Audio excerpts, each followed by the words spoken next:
Bonsoir et bienvenue sur le plateau de Click sur Canal+. Ce soir, on est avec une médaille d'or, Kalia Nemours.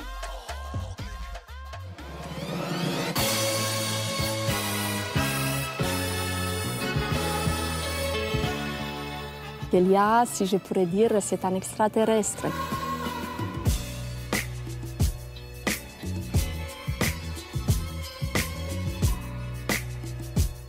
Ancrer son nom dans l'histoire de la gymnastique mondiale, c'est fabuleux. Le Nemours est né et le Nemours va rester.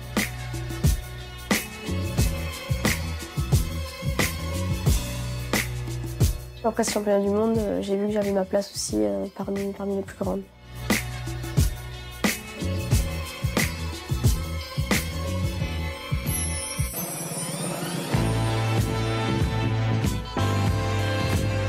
Bienvenue dans Click.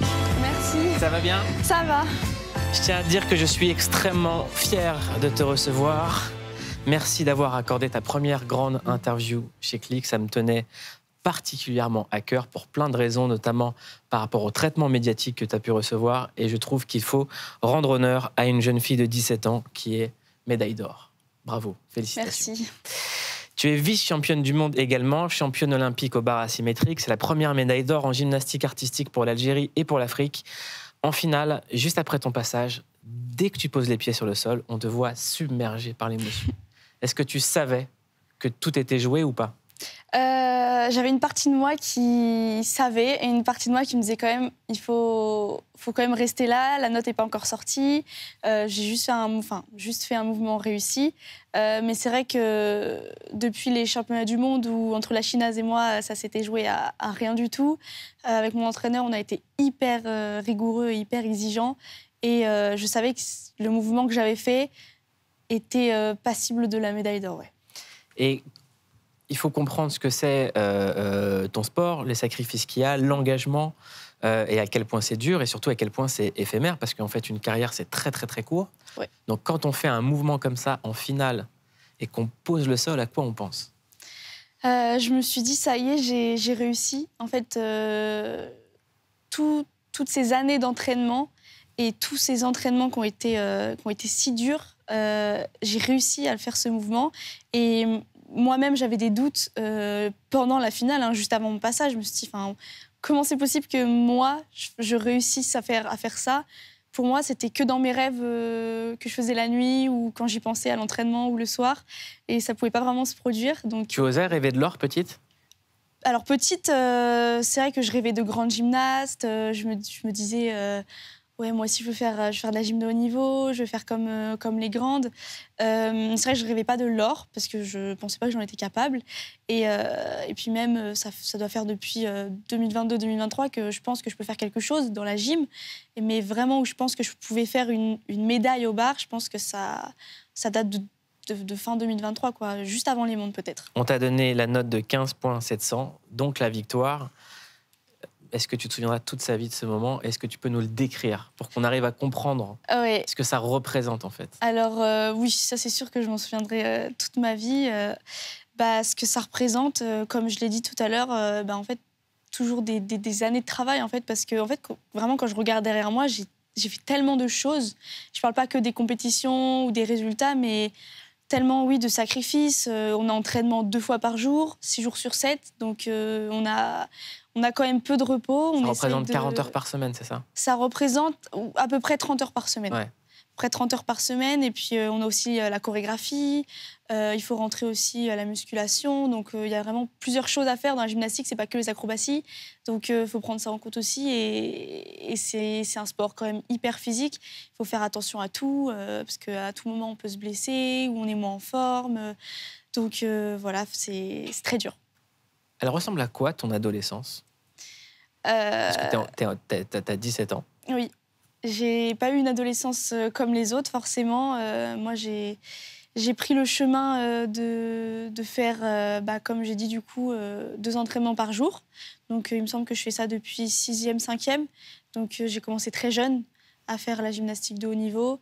Et voilà, c'est tous les jours entraînement, tous les jours lever tôt, rentrer tard. Donc, c'est vrai que j'ai pas forcément le temps de sortir, mais je profite quand même le week-end et dès que j'ai des moments libres, j'essaye quand même de redevenir une fille normale. C'est ça. Entre parenthèses, ouais. Parce que c'est le moment où les bandes de potes se forment et tout ça. Ouais. Comment est-ce que toi, tu as réussi à avoir les tiens ou pas du tout? C'est vraiment les potes du club de sport? Alors, c'est du club. Enfin, j'ai arrêté, pareil, l'école en présentiel en troisième. Donc, j'ai fait 3 ans d'école à la maison. Et donc, en fait, on s'est créé une famille à la salle, en fait. Parce que, pareil, il y a des filles qui sont arrivées toutes jeunes. Et du coup, on a grandi ensemble. Donc, maintenant, c'est la famille. Et puis, j'ai aussi fait des rencontres. Donc d'abord des filles qui me suivaient moi pour mes performances et puis on s'est mis à parler, je les ai vues en vrai et je me suis fait quand même 2-3 copines comme ça que je vois rarement quand même, mais non, je me suis fait pas mal de copines quand même. Donc tu as été propulsée très vite dans le monde extrascolaire en fait? Oui, dès l'âge de 9-10 ans. J'ai commencé en CM2 à quitter 1 heure plus tôt l'école. Ensuite, 6e, 5e, il me semble que je terminais à 15h. L'école, je faisais 8h30, 15h. Et ensuite, il me semble que les 2 dernières années, j'ai quitté à 12h30 pour vraiment pouvoir me reposer en fait, avant l'entraînement de 15h.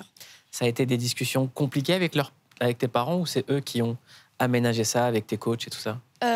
Oui, en fait, ma maman est présidente du club, donc elle soutient le club et est là pour lui depuis des années. Je crois que j'étais même pas encore née, elle était déjà au club, donc elle savait ce qu'il fallait faire si je voulais faire du haut niveau. Et oui, c'est vrai que ça s'est discuté du coup avec mes parents, aussi le collège du coup qui organise ses horaires aménagés. Donc voilà, ça s'est fait comme ça. Et puis moi j'étais d'accord, quoi. Il y a aussi quelque chose dans ta discipline, c'est l'alimentation. Très tôt, tu as été sensibilisée à des choses très très strictes. Est-ce que tu peux me raconter? Alors moi, je dirais pas que j'ai eu une alimentation très très stricte parce qu'en fait, je fais attention forcément, plus avant les compétitions. Enfin, ça dépend vraiment des périodes. Je surveille. Enfin, moi, je gère toute seule et d'ailleurs, c'est ce que mes entraîneurs et mes parents me disent, que je gère assez bien et que je peux me... Ça ressemble à quoi ton alimentation? Beaucoup de légumes quand même. Voilà, en fait, je mange de tout, mais c'est vrai que je priorise quand même les légumes qui sont meilleurs pour la santé, c'est clair. Manger des légumes. Voilà. Au moment de ta performance, dans la salle, il y avait Snoop Dogg, Tom Cruise, Lady Gaga, Ariana Grande. Oui, c'est fou et il faut savoir que je ne le savais pas. D'accord. Quand j'étais sur le plateau de compétition, en fait, je ne savais pas du tout qu'il y avait toutes ces stars dans les gradins. Je l'ai su bien après, 2-3 heures après la compétition. Et ce qui est drôle, c'est que Ariana Grande était au niveau du saut de cheval et que j'ai fini ma compétition au saut de cheval. Donc, pour moi, il n'y avait plus de stress, donc je pouvais un petit peu regarder dans les gradins parce que c'est vrai que j'évite de trop me distraire pendant la compétition. Mais en fait, j'avais juste à lever la tête et je pense que je la voyais et ça me... Voilà. Mais bon, je ne le savais pas, donc voilà. Est-ce que tu as fait des rencontres incroyables pendant ces JO? J'ai revu Simone Biles. Voilà, elle m'a beaucoup encouragée durant ces Jeux, que ce soit au concours général ou même à l'entraînement. Et même moi, d'ailleurs, j'étais un petit peu étonnée parce que je ne pensais pas qu'elle me connaissait vraiment. Voilà. Sinon, sur le village olympique, pas tellement. C'était un modèle pour toi? Simone Biles, oui. Ouais. C'est la figure du sport en général, en fait, et alors de la gymnastique encore plus. Et je suis très contente d'ailleurs qu'elle représente la gymnastique et le sport globalement, franchement. Elle a aussi des prises de parole souvent remarquables. En 2021, lors des JO de Tokyo, elle avait arrêté la compétition pour préserver sa santé mentale. Elle avait déclaré « Je dois faire ce qui est bon pour moi et me concentrer sur ma santé mentale et ne pas compromettre ma santé et mon bien-être. Nous sommes aussi humains. Nous devons protéger notre esprit, notre corps, plutôt que de faire ce que le monde attend de nous. » Est-ce que c'est des mots qui résonnent dans ton parcours? Oui, la santé mentale, c'est hyper important parce que si on a peur, si on n'a plus envie, si on a des doutes, en fait, ça influe directement sur nos performances. On n'a plus envie de faire, donc on s'en fiche un peu de ce qu'on fait. Si on a peur, on va avoir un peu la boule au ventre, donc on ne va pas y aller forcément à fond, et des fois, ça peut être un petit peu dangereux. Donc oui, la santé mentale, c'est important en gymnastique. Et c'est pour ça comment est-ce que toi, tu te prépares? Tu as des coachs, tu as des soutiens, tu vois des psys? Non, moi, j'ai pas eu besoin de tout ça. Je pense que j'ai vraiment appris sur le tas, en fait. Je pense que je suis assez mature comme gymnaste, en tout cas. Donc, en fait, j'ai appris toute seule au fur et à mesure des compétitions, des entraînements, la pression, le stress. J'ai appris comme ça sur le tas, toute seule. Elle vient d'où, cette force? Tu la puisses d'où? Je sais pas trop, mais je pense un petit peu les événements qui me sont arrivés en 2021. Puis je reparle encore de toutes les compétitions. En fait, à chaque fois, il y a peut-être des petits trucs qui font que à ce moment-là, c'était pas ouf, donc j'ai su surmonter ça, ou au contraire, c'était super bien, donc j'ai su redescendre un petit peu. Voilà. 2021, tu t'es blessée. Ouais. C'est ça l'épreuve dont tu parles. Tu as subi 2 opérations au genou à cause d'une ostéochondrite. C'est quoi une ostéochondrite? Alors, c'est pour ma part une maladie pathologique, en fait, que j'aurais eu dans tous les cas si j'aurais fait de l'athlétisme, de la gym ou aucun sport. Je m'étais fait une ostéochondrite aussi, du coup, au coude en 2018 ou 2019, donc bon, c'était un petit peu prévisible.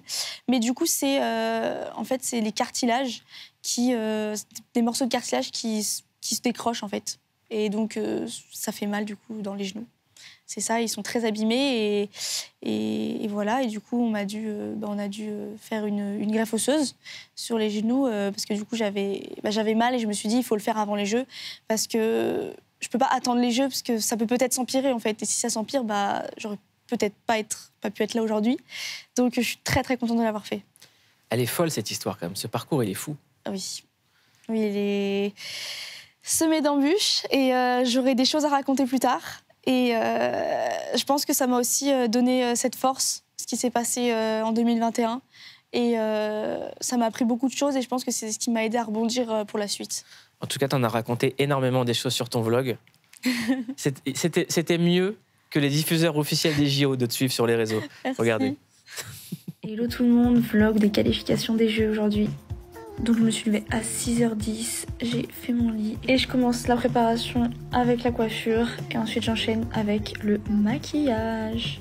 Dites-moi si vous aimez le look des qualifications. Et ça, c'était moi après la compétition. Il faisait super chaud dans le bus, il n'y avait pas la clim, c'était infernal. Je me suis reposée un peu et là je viens d'apprendre qu'il y avait Ariana Grande, Snoop Dogg, Lady Gaga, Tom Cruise au JO de gym.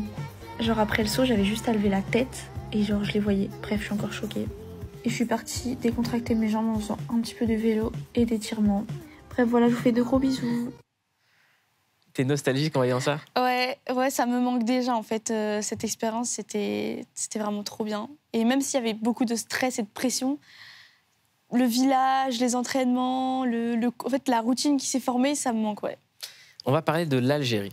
Est-ce que tu peux nous expliquer comment tu es arrivée à représenter l'Algérie et être la première femme africaine à remporter l'or dans ta discipline?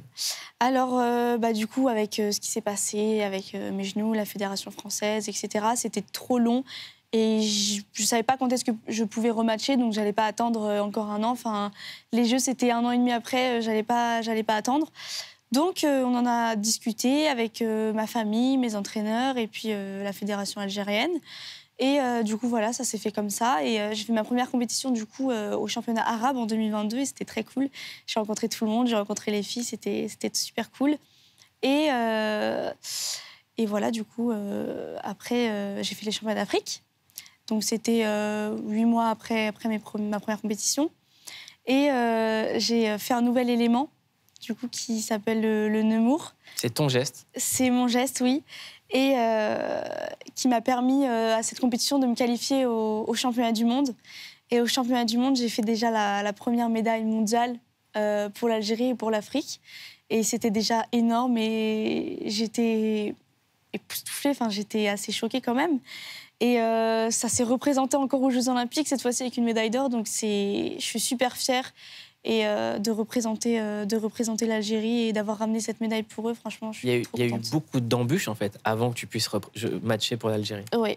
Qu'est-ce qui s'est passé, en fait? Parce que j'ai pas tout compris, mais à la base, tu devais jouer pour la France. Oui. En fait, depuis que je suis toute petite, en fait, j'ai fait plein de matchs pour l'équipe de France quand j'étais espoir. J'ai fait des championnats de France, des tournois, etc. Mais c'est vrai que du coup, en fait, après mes genoux, j'ai eu l'autorisation de mon chirurgien de reprendre. Mais j'ai pas eu l'autorisation du médecin de la fédération. Alors que il m'avait pas ausculté, en fait. Il n'avait pas pris de mes nouvelles pendant pendant ma réathlétisation. Il m'avait pas du tout On espère ausculté. qu'il nous regarde. Il m'a pas du tout il doit avoir un seum. ausculté, mais Il doit avoir un seum. mais c'est ça qui me chagrine le plus, on va dire, parce que il m'a jamais vu, jamais regardé si j'allais bien, et donc c'est d'autant plus incompréhensible ce qui s'est passé. Et voilà, ça en est venu là. J'attendais, je me souviens, c'était la période des top 12, donc les 12 meilleurs clubs qui s'affrontent en 4 matchs. Et donc chaque match, je me disais, bon, celle-là, je vais la faire. Et on me disait, non, enfin, t'as toujours pas. Je me suis dit, allez, je serre les dents, c'est la prochaine. Et ça a fait ça sur 4 matchs, et les 4 matchs, au final, je les ai pas faits. Et c'est là où je me suis dit, enfin, ça ne peut pas continuer. Il y a les championnats du monde, les championnats d'Afrique, les Jeux, enfin, je veux les faire. Moi, je veux faire des compétitions. T'avais pas envie qu'on te vole ta chance? Non, je pouvais pas rester encore dans l'ignorance et en attendant comme ça dans le club à m'entraîner dur, parce que je m'entraînais dur pendant ce temps-là, et même pas être sûre d'être qualifiée au championnat d'Afrique, même pas être sûre de faire les mondes un jour, même pas être sûre de faire les Jeux un jour. Donc, non. Comment est venue l'idée d'aller jouer pour l'Algérie? Qui a eu cette idée? C'est ma famille, vu que mon papa est algérien. On s'est dit, pourquoi pas la double nationalité, quoi. Au bout d'un moment, je vais pas rester à rien faire comme ça dans le club. Et donc, comme j'ai dit, du coup, il y a eu une petite réunion, on a tous discuté et on m'a exposé cette idée. Et j'ai dit oui tout de suite, en fait. Je voyais un échappatoire. La ministre des Sports, Amélie Oudéa-Castéra, a à un moment donné son autorisation. Oui. Il y a eu une émission, il me semble, un soir qu'on avait regardé du coup un petit peu pour l'histoire d'Avoine, etc., du club, machin. Et comme par hasard, le lendemain, j'ai eu l'autorisation. 10 jours avant les championnats d'Afrique, j'ai eu l'autorisation de matcher à ce championnat, du coup, qui était qualificatif pour les championnats du monde, qui est qualificatif pour les Jeux. Et c'était vraiment l'objectif de faire les championnats d'Afrique. Sinon, se qualifier pour les mondes, ça aurait été très, très difficile pour faire les Jeux Olympiques. Et voilà, j'ai 10 jours avant, quoi. Et c'est mon entraîneur, je m'en souviens, je suis rentrée du top 12, du coup. Et il m'a dit, on va continuer à s'entraîner parce qu'on ne sait jamais. Si tu as l'autorisation, tu seras prête. Vaut mieux être prête, si tu as l'autorisation, que pas prête. Et donc, j'ai continué à m'entraîner et du coup, j'ai été prête pour le jour J. On va parler de l'Algérie dans un instant. Quelque chose qui fait beaucoup parler quand on évoque l'Algérie en ce moment, c'est une pâte à tartiner. Tu sais très bien de quoi on va parler. Oui. Et on a cliqué dessus.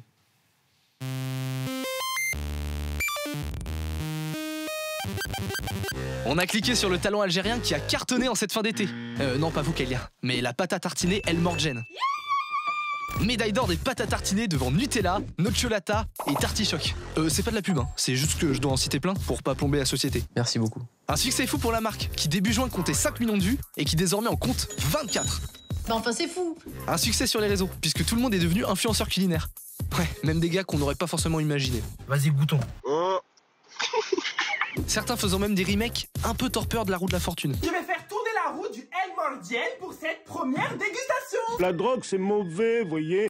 Un succès en boutique, avec des files d'attente aussi longues que quand tu dois recharger ton Navigo, le premier du mois là. Enfin, c'est fou. Alors, forcément, à un moment donné, il y en a plus. Donc les réseaux parallèles s'activent. Avec des prix complètement tout dingues. Enfin, c'est fou. C'est fou. Des dérives aussi, hein, avec des faits divers qui font froid dans le dos. Et aussi un remake de Breaking Bad, mais en version orientale. Bon alors, forcément, devant ce succès, chez les concurrents, on était comme ça. Et l'Union Européenne a décidé d'interdire cette pâte à tartiner. Apparemment, madame n'est plus autorisée à entrer sur le territoire européen. Avec une explication bien limpide. La poudre de lait est importée de France. Certains produits d'origine animale, provenance de pays tiers. Classification de produits qui sont exemptés. Sauf dérogation exceptionnelle et le code de nomenclature. Provoquant la colère de tout le monde. Laissez-nous percer au moins une fois dans notre vie, les frères. C'est de la pâte à tartiner. C'est un goûter pour nos enfants. Bon, bref, encore un talent algérien dont la France a décidé de se passer. Qu'est-ce que t'en penses de cette pâte à tartiner? Parce que j'ai une petite info. Oui, du coup, mon dernier voyage en Algérie, j'en ai eu une. Donc, quand je suis rentrée en France, je l'ai goûtée et j'avoue qu'elle est vraiment pas mal. Alors, c'est quoi le goût? Raconte. Alors, le goût, c'est... Je l'ai goûté, mais je m'interdis, sinon je finis... je roule. Le pot est toujours pas fini, hein. J'ai vraiment goûté une cuillère, mais le goût, c'est exactement l'intérieur du Kinder Bueno. Exactement ça. C'est choquant. Et donc, t'en as ramené 2 pots? Oui, c'était du coup l'intérieur Bueno et l'autre un petit peu Ferrero Rocher. J'avoue que j'ai une petite préférence pour celle-là, parce que je préfère le chocolat noir, mais voilà. Trêve de pâte à tartiner, je veux surtout parler de ton autre passion. La pâtisserie. Ouais. On regarde un extrait. Kikou.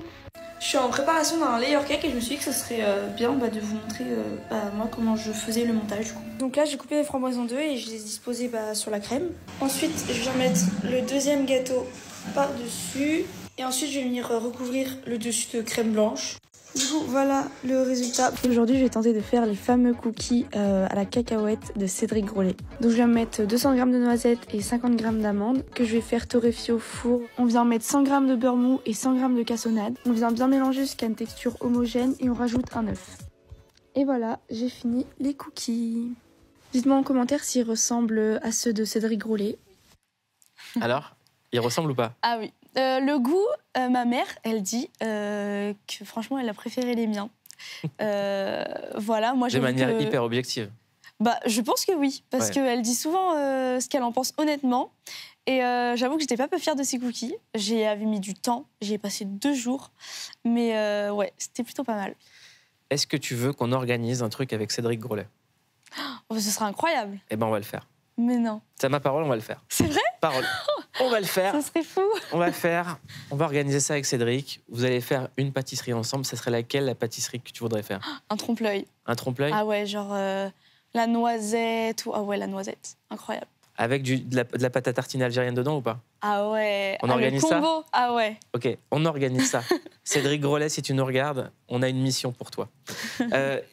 J'aimerais qu'on parle encore de l'Algérie. Tu as eu l'honneur de t'entretenir avec le président Abdelmajid Tebboune, qui vient d'être réélu. Qu'est-ce que vous vous êtes dit et qu'est-ce que ça fait quand on a un appel avec le nom du président qui s'affiche? Déjà, qu'est-ce qui s'affiche?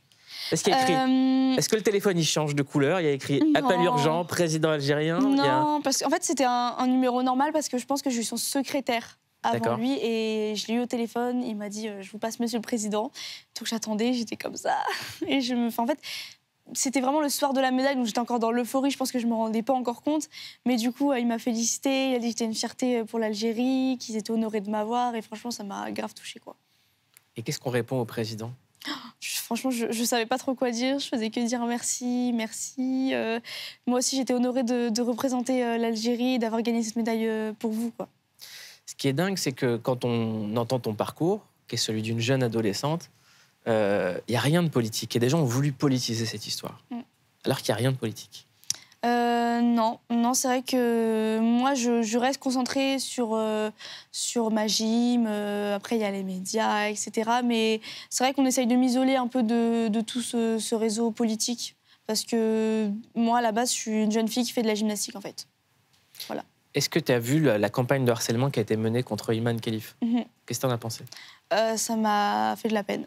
Pour elle, moi-même qui ai vécu du coup là les Jeux Olympiques, je me suis dit comment elle tient la pression. C'est quand même les Jeux Olympiques, quoi. C'est une compétition de fou. Déjà qu'on a la pression, mais en plus de ça, franchement, j'avais trop de la peine pour elle et j'ai envoyé des messages d'encouragement. Et franchement, je la soutenais grave derrière le téléphone du coup parce qu'on n'avait pas trop l'occasion de se croiser. Quand Iman est venue ici, on lui avait dit que la mode allait s'intéresser à elle et on s'est pas trompé.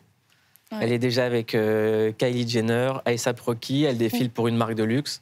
On avait vu juste. Est-ce que toi, la mode, c'est quelque chose qui t'intéresse?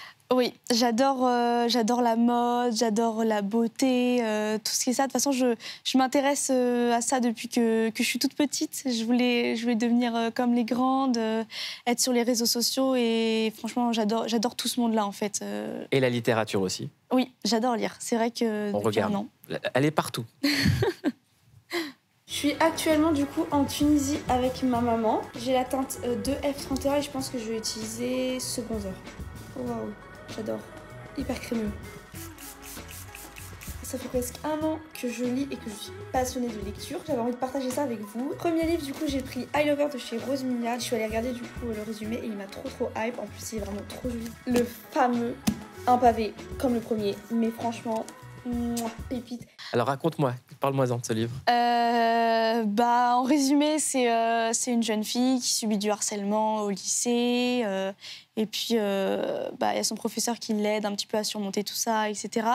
Mais en tout cas, je l'ai plus aimé que le tome 1. Et c'est vrai que je lis beaucoup de livres, je lis beaucoup de romances. Et franchement, j'adore ça. C'est d'ailleurs ma coéquipière Caroline Néduit qui s'entraînait avec moi à la salle qui m'a fait découvrir la lecture. Et franchement, j'adore. Ça m'occupe vachement l'esprit et je suis dans un autre monde entre, par exemple, 2 entraînements ou, par exemple, même en compétition, j'aime beaucoup me détacher un petit peu et lire. Mais moi, quand je te vois à 17 ans, je pense à moi à 17 ans. Tu as une médaille d'or, littérature, pâtisserie, je ne sais pas combien d'heures d'entraînement, vice-championne du monde. Est-ce que tu réalises tout ce que tu as déjà accompli? Honnêtement, je ne crois pas. Je ne crois pas que je réalise tout ce que j'accomplis, tout ce que je fais en ce moment. Je vois que je fais des choses extraordinaires, que j'ai la chance d'être invitée à des événements, que j'ai la chance de faire autant d'heures d'entraînement pour pouvoir atteindre un niveau. Mais je ne pense pas que je réalise vraiment tout ce qui m'arrive. Je pense que ça viendra plus tard. Est-ce que tu peux me raconter la première conversation que tu as eue en rentrant chez toi, après la médaille d'or? J'ai été accueillie par mes frères et sœurs. Ils avaient mis une petite pancarte sur la porte, la musique, des ballons, et ils m'ont tous félicité. Et les premières conversations, on a parlé forcément de cette médaille, de comment j'avais vécu sur le podium, comment j'avais vécu avec les filles. On m'a posé tout plein de questions, donc ça a été ça la conversation. Ta petite sœur en fait aussi de la gym? Oui, elle est championne de France cette année. Est-ce que tu penses qu'elle aura l'or aussi? J'espère de tout cœur pour elle qu'elle ira loin. En tout cas, je la soutiendrai, mais à 1000%, je serai sa première fan. Et je suis déjà trop fière de ce qu'elle est devenue et j'espère qu'elle va aller loin. Tu es devenue un modèle pour plein de jeunes. C'est quoi les 3 conseils que tu donnerais à quelqu'un qui dit « je veux faire comme toi » De croire en soi. Je pense que c'est le premier truc qu'il faut faire parce que moi-même, j'étais pas sûre de moi quand j'étais petite et même là, il y a encore pas longtemps, j'avais des doutes. Tout le monde me disait « mais si, tu peux le faire, tu peux le faire ». Je sais que c'est dur, mais il faut vraiment croire en soi, avoir envie. Surtout, il faut garder cette passion. Et le 3e conseil, se donner à fond, clairement. Qu'est-ce que ça fait d'avoir ce drapeau? Je reviens sur ce moment, c'était trop fou. C'était incroyable et je suis très contente de représenter l'Algérie. Et d'ailleurs, il me reste encore plein de choses à voir là-bas. J'ai hâte d'y retourner pour vraiment voir plein de choses là-bas. 2028, Los Angeles, l'Algérie encore? Oui, je resterai pour l'Algérie, évidemment. T'es devenue une super-héroïne. Super-héros. On regarde une autre série avec une super-héros. C'est la nouvelle série Marvel, s'appelle Agatha All Along et on a cliqué dessus. Agatha All Along, c'est un spin-off de WandaVision autour d'Agatha Harkness, une méchante sorcière qui se met en tête de retrouver ses pouvoirs. Bah oui, regardez comme elle est malheureuse sans ses pouvoirs dans sa voiture. Limite, elle est en train de se dire qu'elle plaquerait bien tout pour ouvrir une paillette dans les Landes, là, Agatha. Bah oui, je te comprends, ma pauvre. Well, thanks a bunch for your help, Dottie. You've been an absolute angel. Mais heureusement, Agatha, elle a de la ressource. En même temps, elle est interprétée par la géniale Catherine Hahn, donc ça n'a rien d'étonnant. Et tu sens très vite qu'elle va pas se laisser faire. Alors quand Aubrey Plaza déboule, on a carrément hâte de les voir se crêper le chignon, et pas que. Aubrey Plaza qu'on adore, Aubrey Plaza qu'on rêverait d'avoir nous aussi en livreuse de pizza. Hungry. Bien que, à mon avis, Aubrey, si tu lui fais remarquer qu'ils ont oublié la sauce piquante, tu finis dans l'espace tellement elle s'énerve. Et si tu lui fais à mon avis, c'est pareil. Cette tension, cette méchanceté, cet humour de biatch. You prefer me horizontal, in a gray. C'est exactement ça qu'on adore dans la série, mais qui disparaît hélas dès le 2e épisode où il y a une scène de sorcellerie tellement longue qu'on se croirait dans The Voice. Ah pardon, d'accord, je dis pas du mal. Oh tiens, ça c'est les idées de gauche de la cérémonie d'ouverture des JO qu'on met à la cave dès que les touristes sont partis, dis donc. This is where hope goes to die. Bref, Agatha et ses copines méritent donc un 7 sur 10 parce que c'est fun, certes, mais qu'avoir un cast quasi 100% féminin pour la première fois dans une production Marvel ne suffit malheureusement pas pour avoir plus. Bisous. Avant de nous quitter, j'ai une question très simple. Qu'est-ce que tu comptes faire ces prochains mois, prochaines années? Tu te vois où? Très compliqué comme question. Déjà, continuer la gym et continuer les compétitions qui me font vibrer. Parce que plus la compétition est de haut niveau, plus c'est stressant, mais plus c'est un stress qui reste et qui reste mémorable à vie. Et à long terme, j'aimerais bien avoir comme projet d'ouvrir des pâtisseries, d'en faire mon métier. Et de continuer dans l'influence des réseaux sociaux parce que vraiment j'aime beaucoup ça et de voyager, de découvrir aussi du coup mon pays et de faire... J'ai trop de choses en tête et c'est fou et j'ai hâte de découvrir tout ça. Prochain rendez-vous pour Click, on organise un gâteau avec Cédric Grolet. Ah waouh, incroyable. Ok. Merci Ça me va. et bravo. Merci.